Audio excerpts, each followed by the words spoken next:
You know that feeling when you walk out of the salon, a little taller, definitely better looking, and possibly smarter than when you walked in? If you're anything like me, you really appreciate having freshly cut, coloured and styled hair. I love that feeling. If I could bottle that, I'd be set for life. But at the same time, I'm the bad client who has been known to cut her own fringe, use box dyes and supermarket shampoo as well. And then I feel the guilt the next time I need to go back, like a naughty kid who's about to be told off. So when I noticed the lovely Neve from NFM Hair posting on her socials about hair tips for brides, and one of them was as crucial and helpful as finishing your hair and makeup with an hour to spare, just to make sure that you're not stressed, have time for a drink, and can just chill with your squad before your ceremony or whatever's coming up next, I knew I had to get her in to give you all the deets on how to prepare for your wedding hairstyle without the guilt trip. How to make sure that in the weeks or months leading up to your wedding, you are doing the best you can with what you've got.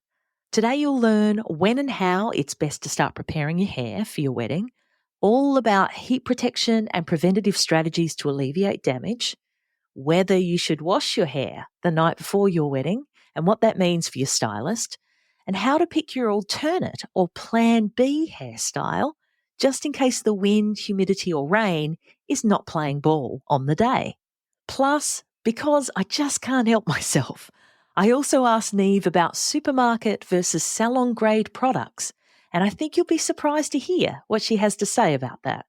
And just after we finished chatting, Neve messaged me to say there was one extra tip that she wanted to pass on that will help you to feel more calm and confident as you're getting ready for your wedding, and that is to make sure that the venue or venues that you're getting ready in have lots of natural light and space to move, because they make for gorgeous behind-the-scenes shots and are also a dream for your makeup artist and hairstylist to work in, meaning a better result for you. But first, your hair prep. Let's get stuck into it.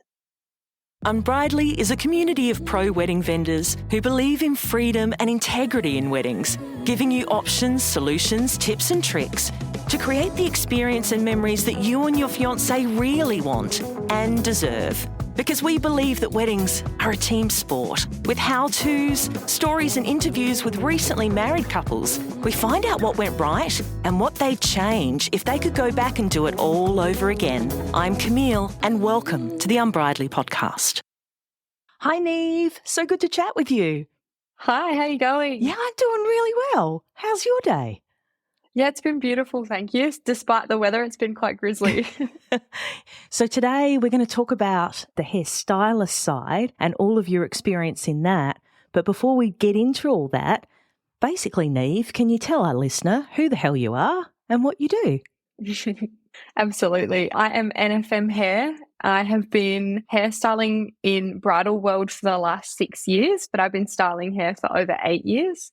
I've been fortunate enough to be a part of over 250 weddings at this point, which has been incredible. Lots of many triple, double wedding weekends over the last few years. And I've absolutely adored being a part of bridal land. How did you get into bridal land, as you call it? I fell into it. I found I was quite young when I started. I was 17 when I started my business. So it took a couple of years of building my business and my skills and confidence, And my first bride, she was so beautiful. I remember her and I was so nervous. And I told her, I was like, this is my first wedding. She's like, I wouldn't want anyone else to do my hair. You've been doing my hair for the last few events. And I was like, oh, okay. And it was just such a positive experience. And it was so beautiful to be a part of someone's morning. I just thought I absolutely have to keep doing this. So I just began to develop my skills a bit further from there and started to network with some of the beautiful wedding vendors. And then I've just not looked back. That's awesome. Because what we want to talk about today, of course, is all the prep, is how a bride or, anyone really can take care of their hair and get it all ready in a timely fashion that when they come to you on that day, it's looking the best it possibly can. So what I want to ask you is when you're chatting with your brides about, what they want and what their vision is for their wedding hairstyle, Mm-hmm. when do you recommend that they should start preparing? Oh, honestly, prep can start as soon as you know. Prep starts as soon as you've got a head of hair, honestly. You want to be taking good care of your hair so that it's in the best condition it can be for your wedding day. So it starts well in advance, and you would start looking at your diet. And if you've got a regular hairdresser, you'd have a conversation with them about your upcoming wedding and the things that they recommend for your hair at that time. So it could be anywhere from the 12-month mark to people who are super prepared and are looking at like the 36-month mark. The more time you've got to prepare your hair, the better. And it's all preventative, take care, protective stuff in the lead up. That's really holistic of you to, one of the first things you said there, Neve, was diet. Do you have that conversation with your clients? I will, especially if they've got concerns. If people have, experienced hair loss, or they're a new mum and they're worried about the baby hairs, you sort of have those chats. And some people you would refer on to a GP as well if they've got alopecia or those sorts of things. But from my hairstyling perspective, the more the merrier in terms of people's input for helping people to feel the most confident on their big day. Especially if your hair's in hair rehab, you've bleached it and you've destroyed it, you're gonna want to take that time to really recover it. For sure. Okay, so we're preparing as early out as we can. We're thinking about our diet, and at this stage, do we have to know what the end goal is? Do we have to know sort of what length we want our hair, what color we want our hair, or are we just being the healthiest person we possibly can be? I think looking at health is the first point, and obviously depending on your hair type and the style that you're looking at, those things do impact the sort of hair that you want. So if you're not wanting super long luscious hair, you can probably write off a few things, because there are a few styles that really do work well with the really textured, drier hair. So I would never say to anyone to not take care of your hair, but Totally. If you're doing something that involves that texture, it may be less of a priority for you. Yeah. How do you prepare for, the color you want and stuff 12 months out? Is it just this extended conversation with you? Yeah, I think once you've had a chat to your bride, like, you would get to know them and their vibe, and if things are going to be viable for them. But I think protective hairstyles are the best. So using like a claw clip or something to prevent pulling it too tight and getting damaged that way, and sleeping with like a silk hair pillow, they're fantastic. And they're so good for your skin too. But it stops that damage. And reducing heat. Oh my gosh, I can't believe I've not said that already.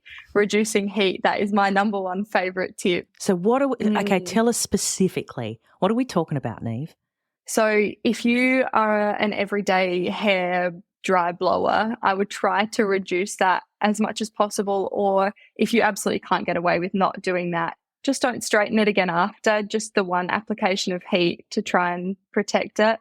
And then sleeping on something like a silk pillow will help the longevity of that blow dry as well, because it doesn't get as frizzy overnight like with cotton.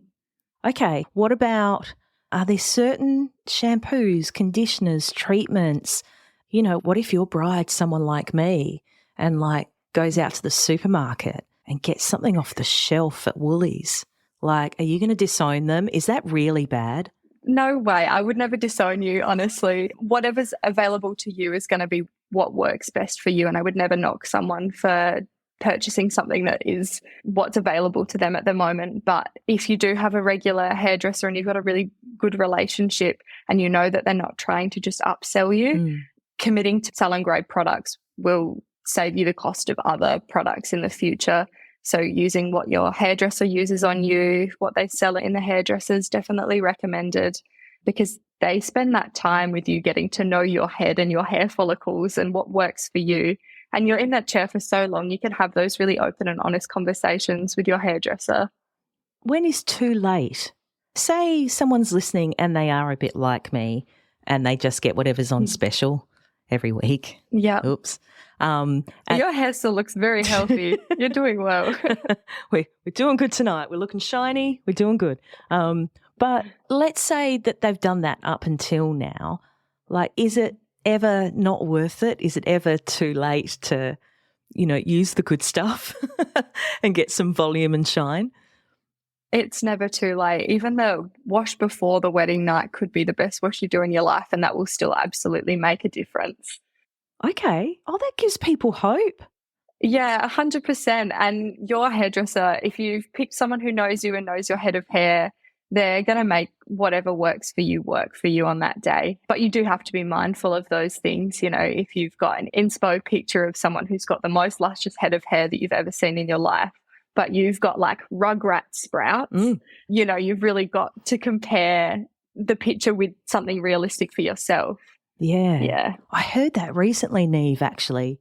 I was speaking with a makeup artist who's in North Carolina the other day, and she was saying that the best thing that you can do to help your makeup artist is to not give them inspiration photos of your makeup from Pinterest, of these random, makeup artists with people who don't have similar age of skin, type of skin, colour tone of skin, that you should pick photos from your makeup artist's portfolio from their Instagram, because that shows the products that they have on real people that possibly aren't airbrushed.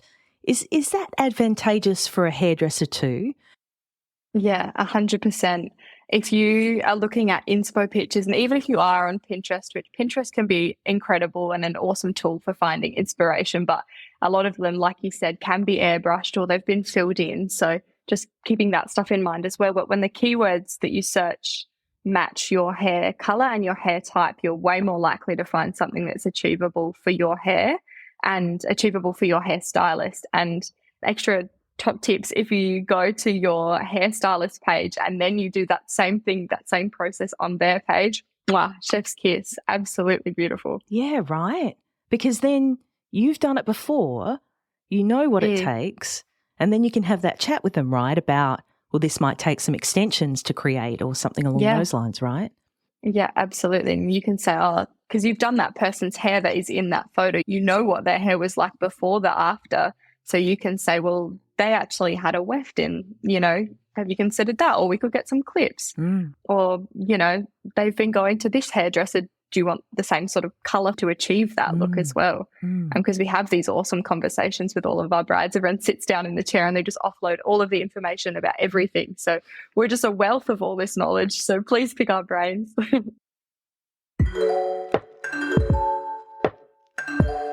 If you had a sweary, chocolate-addicted, wine-sipping fairy godmother who could help you with your wedding planning, what would you wish for? Perhaps no more waking up in the middle of the night in a cold sweat, wondering what you've forgotten, or fretting about your RSVPs. Maybe no more spreadsheets or post-it notes or endless to-do lists. Well, I can help you with all of that. Websites is an Australian wedding website builder, guest management software, and wedding project planner all in one. Why is this such a game changer for you?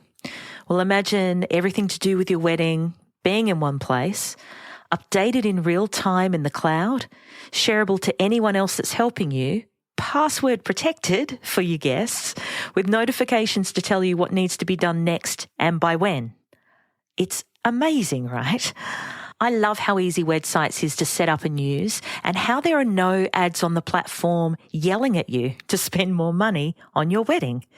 To get started on your very own free wedding website, just head to wedsites.com. That's WEDSITES.com, and enter the code UNBRIDELYPOD, that's UNBRIDELYPOD, to get 10% off their paid planning tools. The link is in the show notes. So between 6 and 12 months out, we've limited the heating tools. Number of washes per week? Do you have any beliefs around that, Neve?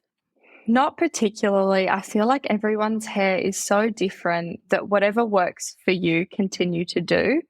I personally wash my hair between 1 or 2 times a week, but it also depends on how much physical activity you're doing. If you're getting a lot of sweat, you don't want to get that build up, and then you've got a lot of work to undo, the amount of dry shampoo you've been putting in your hair. So I think as long as you're keeping up with the routine that works for you and something that you've discussed with your hairdresser and you've considered maybe doing a replacement treatment instead of a conditioner one time in the shower, one wash a week, or, you're just going along with what you've set in place for yourself, then wash your hair as much as you want. I love that. Well, that's a really cool answer. So then, let's say 3 months out, do we need to have our ducks in a row as far as our colour goes? Yeah, I'd probably be wanting to look at 3 months for your colour and your hair trial potentially. I feel like quite often people will come in and they've just had their fresh colour, and then you can sort of match that with the trial for what it's going to be like on the actual day. But also quite a lot of people are enjoying the more lived in hair colours. So if you get your colour at 3 months and you do your trial, then it'll have that more lived in look by the time your day rolls around if you don't do a refresh appointment. Okay. Which I've had a lot of people doing recently, which I'm loving. I'm loving the low maintenance hair colour vibe, and that colour is just so gorgeous for texture when you're styling as well. Okay, because it's had a while to settle? Yeah, and people get used to it. I'm finding that a lot of people will love their hair after a couple washes, but when they first get it done, it's like, it's too much, or it's, too ashy if they're blonde. That's quite often what people will say. Yeah, so, and then doing your hair trial at that time, you can sort of prepare for what it's going to be like in 3 months' time for the day. Okay, so we're finalising our colour. What about, have you ever had an impulsive bride who's gone, we need a fringe? We're going to cut in a fringe, Neve. Yes. How do you talk that person down? Do you talk that person down? That has totally happened. I'm all for personal preference, and I'm an impulsive girly on a good day. So I'm not the best one to talk down from things like that, but I will have that conversation, and we'll be like, well, this is what it would look like with a fringe, and we can pull up some pictures together. And that was probably enough for most people to go, maybe I'll wait for the honeymoon to cut my fringe. And I've also seen this trend, Neve. Have you seen it, where a bride will grow a hair, keep growing for 12, 18 months, beautiful long head of hair, and has it styled down for the ceremony. And then just before like a cocktail or pre-dinner drinks or photos with their, now spouse, they get a haircut right then and there.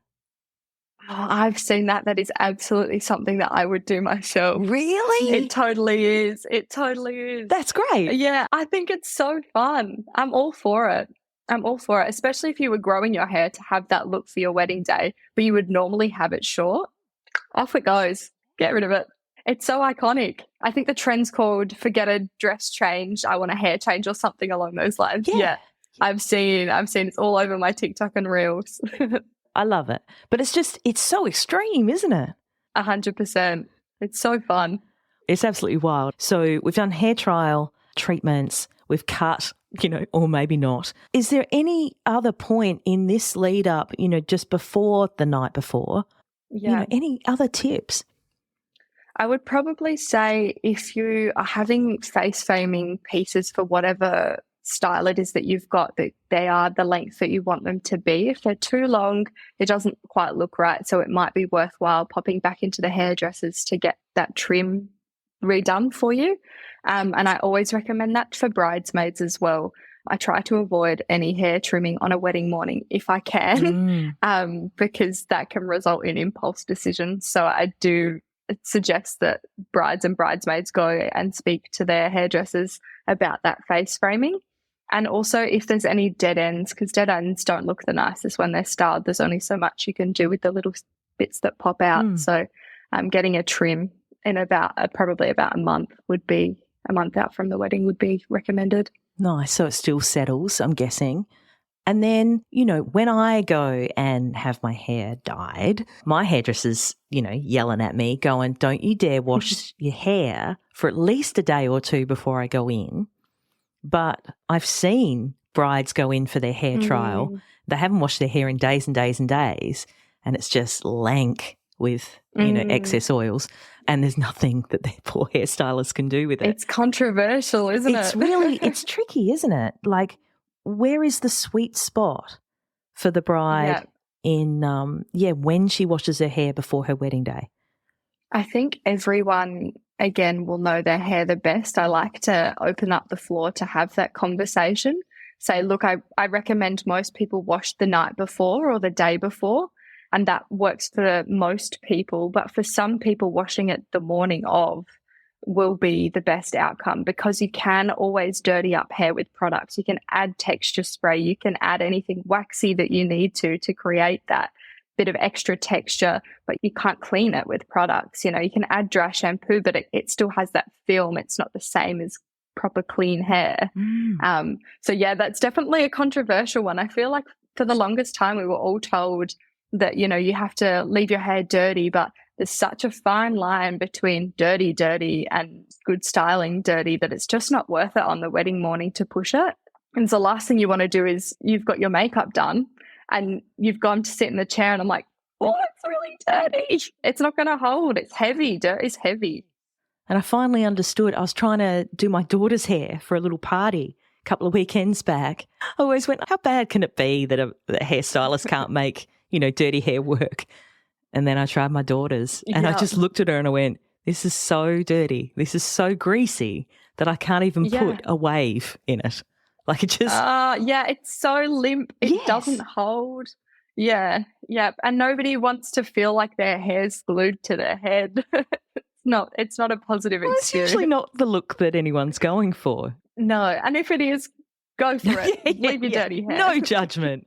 But can't be doing big bouncy waves and stuff with it, I guess. That's it. Yeah. That's okay. So trust what you normally do, but cleaner is better than rocking up with dirty lank hair. Absolutely. Do you have any other tips, Neve, for people with their hair on their wedding day? On their wedding day, I think not putting any product in it prior to your hairdresser putting any product in it too, or chatting to them while you're there if you do wash your hair that morning, just to see what they prefer to work with. I would prefer squeaky clean hair with nothing popped in it. That way I know exactly what's going in it and how it's going to react. And also chatting with other hairstylists. The weather, the humidity is a killer for styled hair, isn't it? Big time. You've got a lot to consider and a lot to factor in when you're picking your style, and maybe having a backup option, something that you know that you like, in case, you know, you wanted it down and your wedding's outside, but it's so windy that it's just going to whip you across the face all ceremony. You know, like considering an upstyle that you really like that still potentially looks similar from the front. That's a big thing for a lot of people, is the way they want to look from the front, or they don't like their ears or whatever, but something that you feel comfortable with that's a backup option that makes you feel safe. Yeah, that's a really great tip, Neve. I like that a lot, because I do hear about brides who they look outside, they see the weather on their wedding day and they just say, no, it's never going to work. Yeah. Or they don't realise, and then they sit down with their stylist and you got to have that conversation going, well, we can do it, but this is likely to be the outcome. Definitely. And being okay to have that conversation too, for any hairstylists who might be listening, that's really important for us to do as well, is to make sure we're having those open conversations with clients, you know, setting expectations so that you can still make them feel incredible, but you've considered all bases. That's really cool. Yeah. Was there anything else that you wanted to pass on, Neve? I do have one while we've been chatting. Another golden nugget is to pick a hairstyle that you wear often and you feel confident with as your wedding hairstyle. A lot of people in their trial will tend to trial something that's a bit out there, but almost everyone, probably 9 out of 10 will revert back to the style that they feel most comfortable with. But the thing about having a hairstylist do it is it's going to look elevated. It's you, but it's more glam. Yes. And I think that is just the most powerful thing you can do for your confidence and how you feel on the day, is to be you, but you've just got a little bit of extra glam team today. Yeah. Love it all, Neve. And so for those that are listening, if they want to, have a look through your portfolio and see what you do, where can people find you? Oh, I am infiltrating all of your social medias. I am on TikTok, I'm on Facebook, I'm on Instagram, I'm on Pinterest, and they are all NFM Hair. NFM Hair. Beautiful. Yeah, it's my initials because my name is spelled Niamh, and that would just be terrible for business because it's pronounced Neve. So I went with my initials. It's a beautiful name. It's just confusing when you look at it. Yeah. Thank you so much for your time, Neve. Really appreciate it. It was a pleasure chatting to you. Bye. That about wraps it up for this episode of the Unbridely podcast. For the links and resources we mentioned, please head to the show notes. And if you love the show, please review and subscribe on the podcast platform you're on now so you don't miss out on a single episode. Thanks so much for listening. And remember, weddings are a team sport. Catch you soon.